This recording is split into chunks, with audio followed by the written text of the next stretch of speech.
Have you felt something strange in your body lately? Something small, but it just won't go away. Maybe it's a little pain in your belly that shows up after you eat. Maybe food doesn't taste the same anymore. Or maybe you've been losing a bit of weight without even trying. People say, you look good, but you know something feels off. It's that quiet voice in your body whispering that something might be wrong. And you wonder, should I be worried? If that sounds like you, don't worry, you're not alone. Not now, not ever. This video is for you. It's not meant to scare you, it's meant to protect you. Because pancreatic cancer is one of the sneakiest kinds. It doesn't shout, it whispers. And by the time many people hear it clearly, it's already too late. But here's the truth. No one says loudly enough. Your body tries to tell you early. It gives you little signs, not always loud, not always painful, but real signs. And if you catch them early enough, you give yourself the chance to fight, to heal, to live. So let's begin where it all starts, with your body. Right now, I want you to pause and gently scan yourself. Do you feel bloated after meals more than usual? Has your appetite changed, like you're full faster than you used to be? Or is your back hurting, low, deep, dull, in a way that doesn't quite feel like muscle pain? These aren't just passing things. These could be soft warnings, gentle knocks on the door from your body saying, please pay attention. Now, before we dive deeper into the signs that matter, I want to give you 3 simple things, tiny helpful habits, that you can start today. Because you deserve to feel supported, not overwhelmed. First, drink water the moment you wake up. Not coffee, not juice, just plain water. Keep a glass by your bedside. Your body spends all night cleansing itself. That first sip of water, it helps flush out waste, jumpstart your digestion, and protect your organs. It's simple, but it matters more than you think. Second, get 10 minutes of sunlight every morning. Step outside, feel the light on your skin, let your eyes take in the brightness. This isn't just about vitamin D, it's about telling your body, it's time to be awake. Light boosts your mood, balances your hormones, and even helps with digestion. It's one of the quietest medicines we have, and it's free. Third, move your body gently every morning. You don't have to go to the gym or start jogging. Just stretch your arms above your head, roll your shoulders, walk slowly around your house or garden. Movement gets your blood flowing, and blood flow is life. Stiffness is the body's way of saying, I need your help, and you can give it easily every day. Sometimes it's not about doing more, it's about doing less, but doing it with care. And if you're watching this and thinking, it's been a while since I felt good in my body, just know, it's never too late to start again. The human body is more forgiving than we give it credit for, especially when we listen early. Have you noticed anything lately? A change in how your body feels? Something you brushed off? If so, tell me in the comments. You're not complaining, you're learning. And sometimes one comment can help someone else recognize their own signs too. If this reminded you of someone, a brother, a sister, a friend, share this with them. Quiet symptoms can be shared among us like family secrets, but this one deserves to be spoken out loud. And one more thing, you may want to go back and hear that again. Especially the part about the whispers. You'd be surprised how many people ignore them until they become screams. Now let's talk about something just as important, because your body is only one part of your power. What about your mind? Have you ever walked into a room and forgotten why you were there? Or opened the fridge, only to stare inside, feeling like your thoughts are stuck in honey?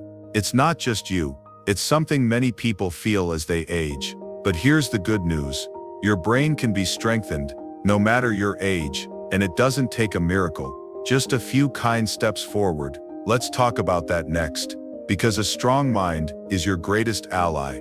Have you ever walked into a room and completely forgotten why? Stood there for a moment, confused, trying to retrace your steps, as if your thoughts just floated away when you weren't looking? That's more common than you think.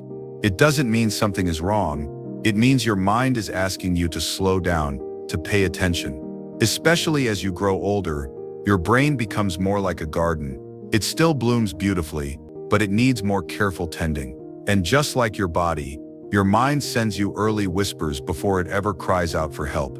Trouble focusing, feeling mentally foggy after meals, forgetting names you've known for years. These aren't always signs of something serious, but they are signs to pause and take gentle action. Because your brain is the keeper of your independence. It holds your memories, your stories, your personality, and most importantly, your ability to notice when something deeper might be going on in your body. Pancreatic cancer can sometimes start with very subtle mental changes.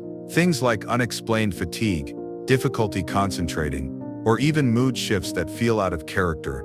It's not that the cancer attacks your brain, but your body knows when something's off, and sometimes your mind is the first place it shows up.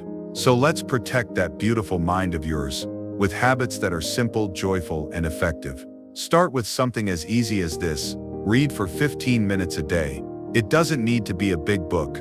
Even a newspaper or a comforting poem will do.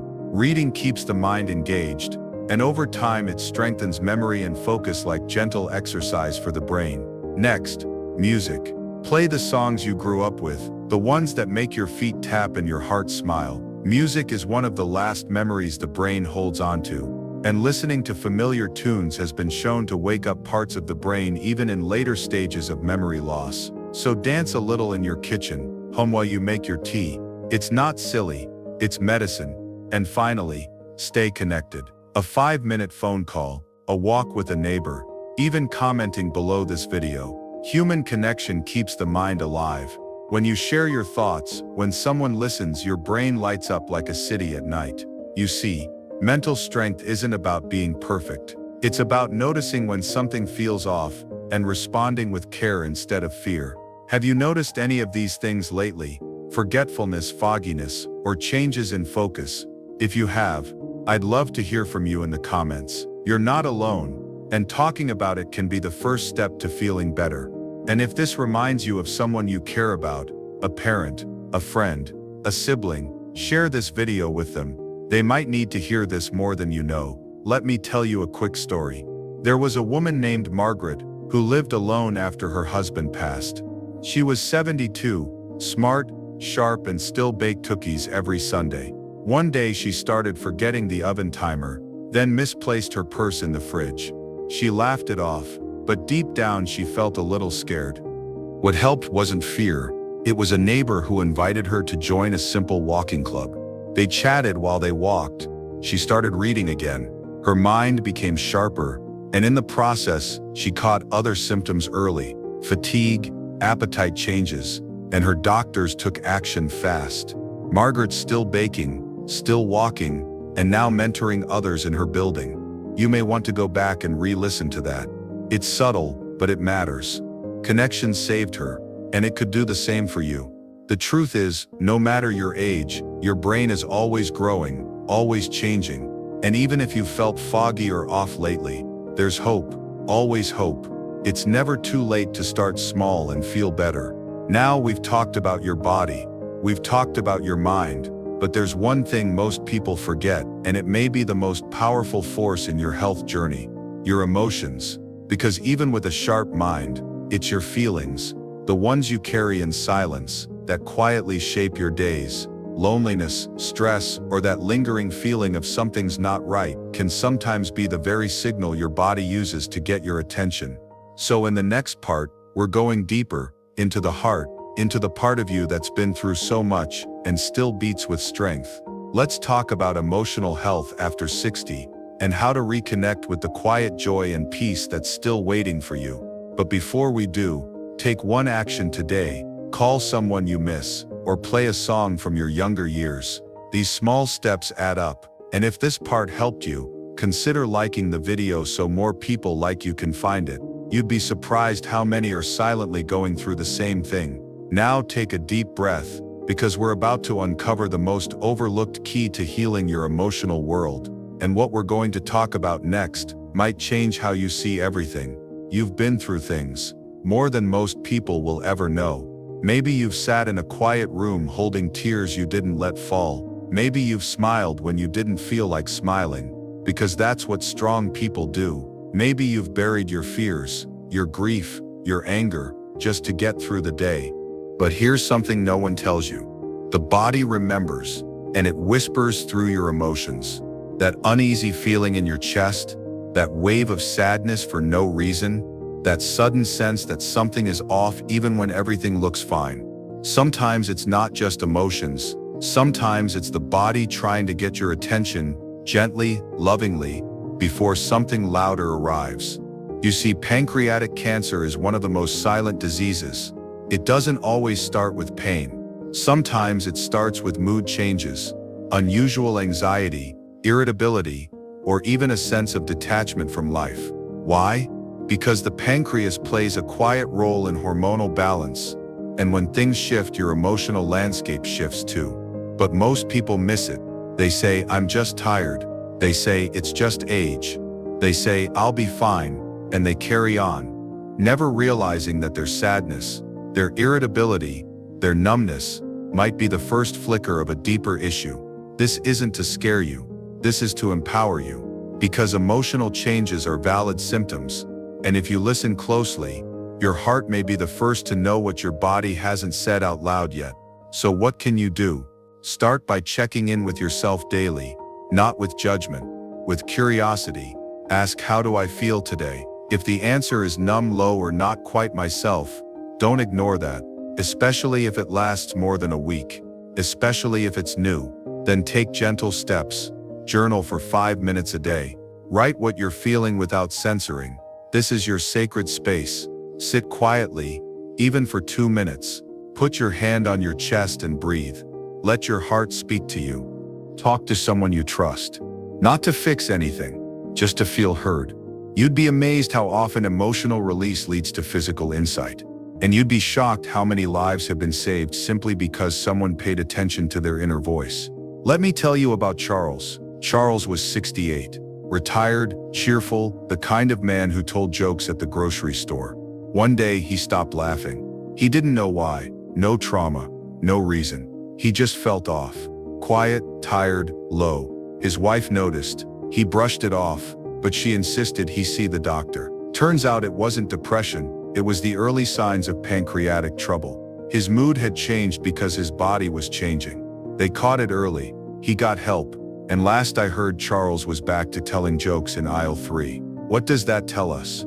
That emotional changes matter. They're not weakness, they're wisdom. Your emotions are not the enemy, they're messengers. They knock softly, and when you open the door, healing begins. Now ask yourself, have you been feeling different lately?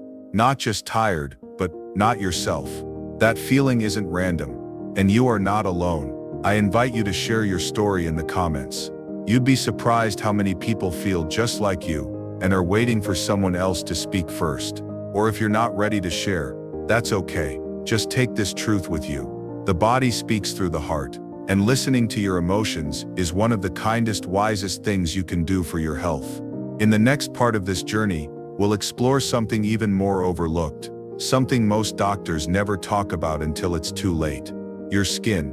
That's right, your skin could hold one of the most shocking visible signs of pancreatic cancer. It's a sign people ignore every single day, until it's too late. But you won't ignore it. You'll know what to look for. So if you've made it this far, give yourself a small moment of gratitude.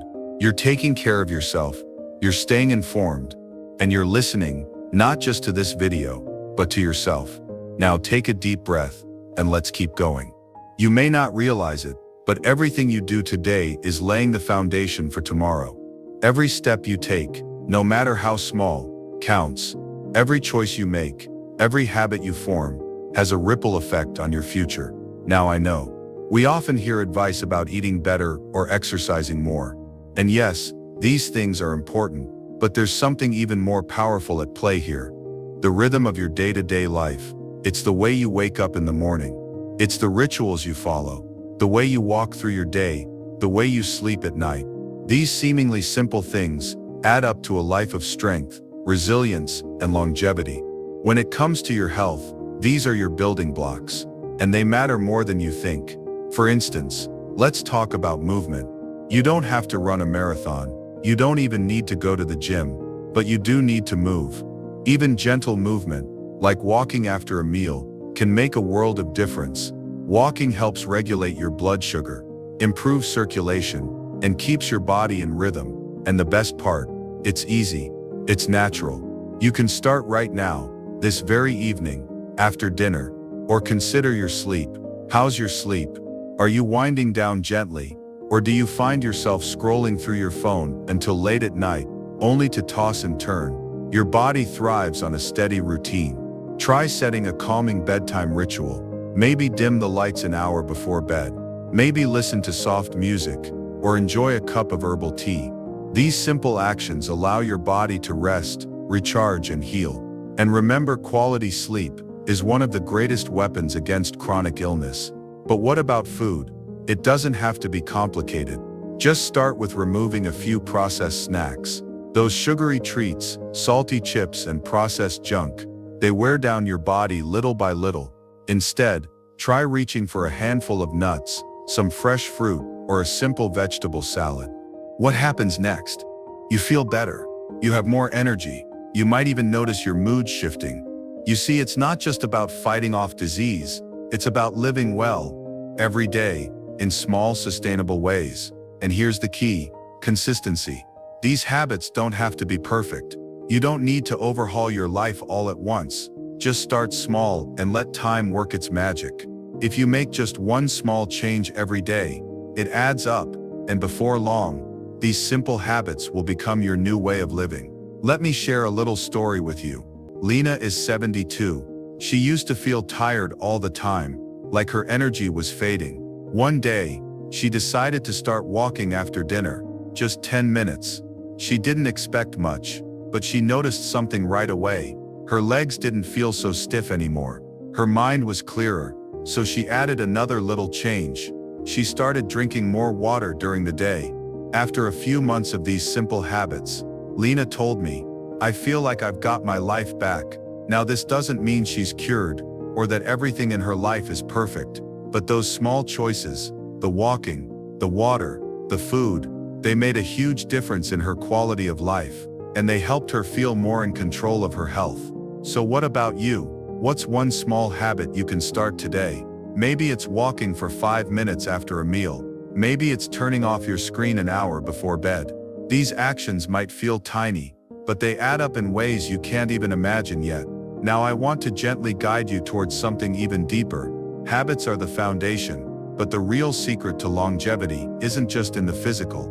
It's in the heart, in the legacy you're creating every single day. How do you want your next chapter to look? In the next part, we'll talk about how to shape your future, how to plan for what's next, and how to focus on what really matters. You see, the most meaningful part of living well isn't just about health. It's about how you live your life, what you leave behind, the impact you have, and the peace you carry with you. Before we dive into that though, I want to leave you with a small question to reflect on. What's one thing you could do today to care for yourself, even just a little bit more than yesterday? Leave a comment and share it with us. Or if you're not ready to share, just take a moment to think about it, because you matter. And the little things, well, they're what make all the difference.